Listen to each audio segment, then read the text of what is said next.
Very good morning to all my subscribers, my viewers, the obedient family, active citizens, and Nigerians. Thank you for joining me this morning.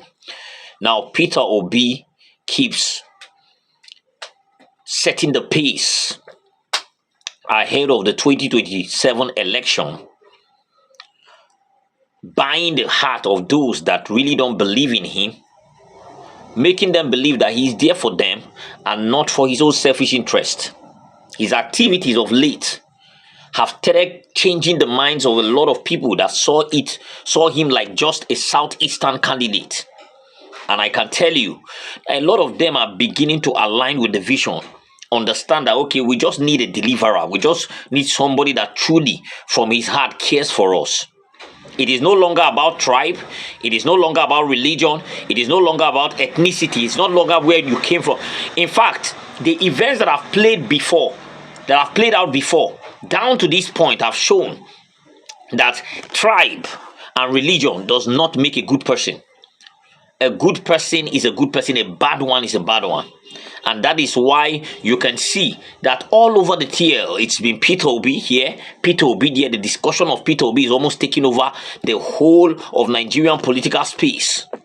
Yesterday, he was actually in Bauchi State, visited several, schools, School of Nursing and some other schools, went to go and see the governor, went to go and see some of the traditional rulers and all that, and it was really an engaging and interesting time. I'm going to be showing you events that played out there. But before I do that, I have said it, that Peter Obi's wonders as a governor is not talked about enough. A lot of times, you see people trying to condemn him. And because although there are receipts, yes, there are a lot of things that show that he did well. But I can tell you, one of Peter Obi's biggest mistake was the fact that he didn't concentrate on using the media at that period to actually propagate what he did. But thank God for history and thank God for the archives in the social media space. A lot of things are blowing up open now. Nobody knew that Dangote actually applauded Peter Obi, was lauding his achievements as a governor, and even went further to tell others to emulate what he did, until this period when the Uchins came out to discredit him, and then evidence just flow everywhere. Let me start with that one. I'm going to show you that video, and when I come back, we'll continue. Please watch. Now, according to Parallel Facts, the headline reads, it's a flashback. Dangote praises Peter Obi's transformative leadership in Anambra, call for national emulation. Now, a lot of you might not understand this. Is because of the fact that they went to go and be bringing, the APC Uchins went to go and bring stuff that they were trying to condemn Peter Obi's work in Anambra State as a governor. And then Obedience went to go and bring receipts that are all over and said this is what is actually happening. Now, let's read what Dangote said during that period. Now it reads, in a resurfaced endorsement that has stirred widespread discussion, Africa's richest man, Aliko Dangote, has lauded the leadership of former Anambra State Governor Peter Obi, describing his tenure as transformative and worthy of national respect. The commendation, originally made during a 2014 handover ceremony in Awka, spotlighted Obi's economic achievement, particularly a 12% GDP growth in Anambra State between 2006 and 2014. According to Dangote, Obi's governance stood out among Nigerian leaders, citing data from the National Bureau of Statistics to support his claim. He urged Nigerians to learn from Obi's effective revenue generation strategy and infrastructural development model. Now, the person that actually brought this up was Uptown of Lagos. He said, breaking, I think all of us should increase respect for Peter Obi. I am really very proud of him. I think for anybody to run a state or country, he needs to follow what Obi has done. I wish Ojukwu was alive to see this success story. Dangote at Peter Obi's handover in Awka 2014. Now, down below is whatever Dangote said that I'm actually reading. Now, let's continue. Peter Obi's leadership in Anambra should be a case study, Dangote reportedly said, emphasizing that such innovation in governance was rare among state executives. His remark, which re-emerged online on Thursday, August 7, 2025, has reignited debates over Obi's political legacy. Obi, who governed Anambra from 2006 to 2014, is credited with several pioneering initiatives. One of the most impactful was the establishment of the Anambra State Vigilante Group, which contributed to a reported 30% drop in crime rate by 2012, based on local government security reports. Dangote's reference to the late Biafran leader Dim Chukwuemeka Odumegu Ojukwu during the 2014 event added a symbolic dimension to the discourse. Though not directly linked to the legacy of the Biafra War 1967 to 1970, the mention is seen by some as a cultural nod to the resilience and potential of the Igbo region in national politics. Supporters continue to amplify the conversation online, with users like Emmanuel insisting that no current governor matches Obi's record. The growing online momentum underscores Obi's enduring relevance in Nigerian political discourse, especially amid ongoing national call for accountability and visionary leadership. Now, you've seen it, right? I always used to say this. One of Obi's biggest mistake as a governor was not amplifying his story, was not involving the media to actually tell us real events, documented events. Although there are many, but if he had involved the media, I can tell you that they will not even have one thing to say. Now let's get back to the video and then we'll continue. Now you've seen it, right? Peter Obi is not respected enough. The man did wonders as a governor. Forget about all the shenanigans. Forget about the fact that he was not really conscious about the media during that period. He was not conscious, and that was his biggest mistake. And even with that, the available evidences that are online, no governor comes close. The one that is available online. And the truth is, he has not changed. He's still that same person doing the needful, going here, doing this, doing that, reaching out to people. In fact, he has changed the whole political atmosphere of Nigerian politics. You can actually see that a lot of them now are still concentrating. Everybody is now Peter Obi. If you come to the opposition party, PDP, saying, we are hoping, we are in talks with Peter Obi, we are hoping he will come back so that we can give him the ticket. The coalition is saying, without Peter Obi, we are nothing. In fact, Nigerians are already telling them, if Peter Obi is not there, you guys will amount to nothing. A lot of people talking about events that are playing out, putting Peter Obi in the cycle, because they have seen that a man was just able to come out, speak his truth, give evidences of what he has done in the past, and then a lot of people decided to follow him. And it's organic. This one, in fact, he has a cult-like followership. He has guys that are relentless when it comes to actually speaking truth to power. And so they will do anything and everything to make sure that nobody comes to castigate him. Look at the recent event that happened where after the digital media summit and the whole Uchins of the APC went online. And it's like the first assignment they gave them is go and look for people that had to discredit Peter Obi during his time as a governor, and then post it online. And they ran and they started doing it. And then Obedience decided to reply them. They ran away. Because at the end of the day, you cannot defend failure. It is easy to defend somebody that have done right. And up to today, you can see the movement. The more he does that, the more he gains traction in the north. The more he gains love. The more you can see the people following him. Look at what happened recently in one of the northern states where people were following. Look at what I'm about to show you what happened in Bauchi yesterday. The celebration, the love that they had for him. The more they try to discredit this man, the more he's using his own, the natural way of doing things to win the heart of people. Let me allow you all these videos, and when I come back, we'll wrap this up.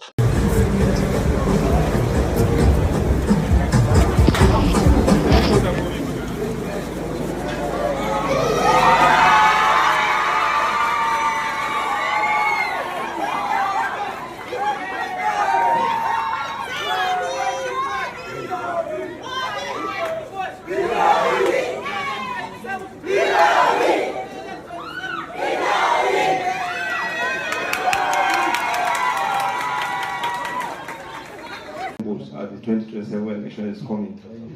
We said it now. I have already said we want him to be in PDP. So there are plans, there are desires, strategies, but certainly he has answered you. All the opposition parties must come together. And so definitely the question has been answered before you ask. We want to make sure that there is a coming together in alliances by parties that are in the opposition, so that we can present a common front. And of course, you know, he's one of the outstanding leaders of the opposition parties, and definitely having him here is a very big delight. Thank you. In his usual characteristics of support to people and the youth, the former governor of Anambra State and presidential candidate of the Labour Party in the 2023 general election, Mr. Peter Obi, has extended the hands of financial support to some institutions in Bauchi State.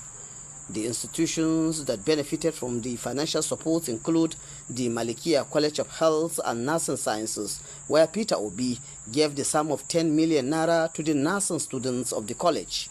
An Islamia school in Yelwa area of the metropolis received the sum of 5 million naira for the growth and development of the Islamia school, while Thomas More College of Health Science and Technology Bauchi also received the sum of 10 million naira from Mr. Peter Obi. A check of 10 million naira.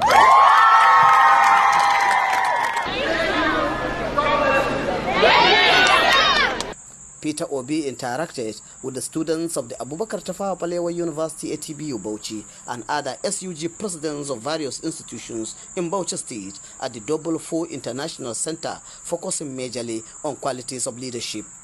Peter Obi told the gathering that his primary aim of visiting Bauchi State is to extend hands of support to health institutions, among others, given their roles and vintage positions in society. The beneficiaries appreciate Mr. Peter Obi for the financial support and said it will assist them greatly, praying God to reward him abundantly. Mr. Peter Obi also visited the Bauchi State Government House, where he met with Governor Bala Muhammad. Their discussions centered around political movement, the roles of the opposition political parties, and the need for them to close ranks and ensure that they whisk power from the ruling All Progressive Congress APC-led federal government, mainly for what they describe as poor performance come 2027. So that's why I came to Bauchi to visit this two nursing school and visit this young school where they train young people. And I'm impressed. But I can't come to Bauchi without coming to pay courtesy call to my brother, to my friend, and a member of all of us that are opposition group. It is important that we work together. It is no longer about us. It is about our country. Our politics must change.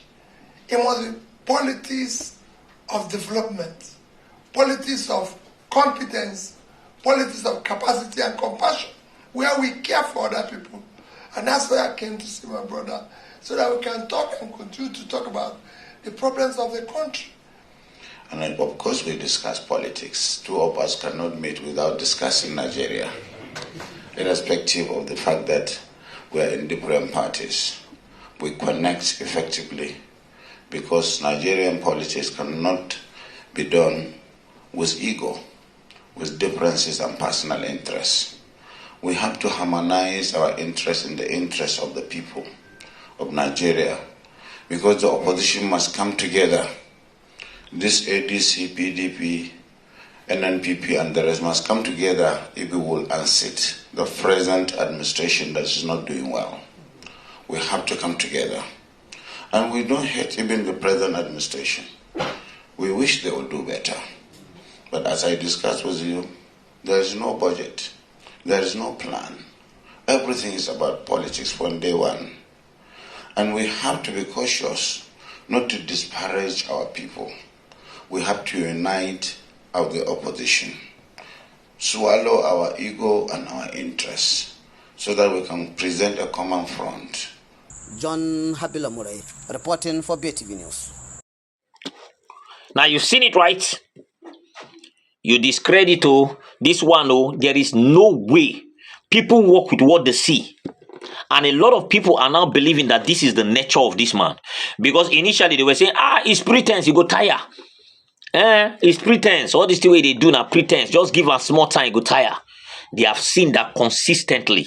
This man is doing the needful. And I sit down to ask myself, I said, how will somebody use his own hard-earned money and keep sponsoring, education, keep sponsoring people in IDP camps, keep doing, glorious things with his own personal money? We no be saying a hard-earned money we work for. Than for him to dey wear clothes, different clothes, than for him to live in mansions, than for him to drive different cars. He's using that money to reach out to people, touch life. And then tomorrow that person becomes the president and you think he will just fold the money and put in the pocket. Peter Obi have shown that money is not his issue. If not on a normal, how many presidential candidates were there in 2023? How many of them are doing what he's doing after they didn't win? How many of them get mind to go out, reach out to people consistently? What they do is that they buy they buy jets, private jets, they fly it everywhere, they have legions of cars, they do everything, anything they want to do with their lives, enjoyment, but reaching out to the people is almost zero. Some of them do a few things. But this is a man that don't have any private jet. The money we get fee buy and one, but you can't see him buy any. He will rather carry that money, go to a school and say, please let me add value to this school so that it can help the students. That is what he has been doing all around, and he has touched everywhere. If you go to the southwest, if you go to the southeast, if you go to the north, if you go to the south, if you go to north central, northeast, everywhere he has touched. A man that have reached out to almost everybody, undermining the tribe, undermining the religion. He don't care. His own is he wants the life of the people to be better. What better way to call genuity of purpose than this one? So at the end of the day, no matter how they try to discredit him, you can't discredit him, because his actions already show the people that yes, I'm with you. He's not somebody that brought a policy that crippled the people, and all we see is waste of money, theft going on in the government, doing a lot of despicable things, impunity at the highest level. That is what we are seeing. Apart from that, there is nothing more. So at the end of the day, you cannot, no matter how they try to discredit this man, the man's work is speaking for him. The man's action is speaking. It has gotten to an extent they are now afraid of him entering certain states. They are now even fighting him, telling him, don't enter. If you must enter, you must tell us first. Because at the end of the day, they know that he's gaining traction, he's winning, and that is why he's just the conversation. Anywhere you go to, if they grant an interview and they talk, they must bring Peter Obi into the interview. If they talk about, if he's on the newspaper, Peter Obi has to be there. If he's on the social media platform, Peter Obi has to be there. He's everywhere. You can't just say anything without bringing Peter Obi, because they know that he is the leader right now. And you can see how he is actually rattling the establishment, making them feel afraid. They are looking for how to fight him. There are a lot of oppositions, but they concentrate on Peter Obi, clearly showing that yes, this man won the 2023 elections, and they are scared of what he's about to do or what he's willing to do moving forward. Now, there is no way that you will have a man like this, and you tell somebody like me that with this character, what they see and everything, make her put her for side, then go follow one person where we don't even know where that one come from, where criminality don't round the head. It's not possible, and that is why we keep appealing. We need somebody that can deliver us. Let tribe and religion not be the object of the reason for voting, but credibility, character, integrity, competence should be. Now let me drop this here, guys. Please drop your comments in the comment section. Really love to hear from you. Subscribe to this channel if you haven't. Turn on the notification bell so that whenever I drop a video, you'll be the first to be notified. Thanks for watching this video. Have a blessed remaining part of your day. I'll see you next time.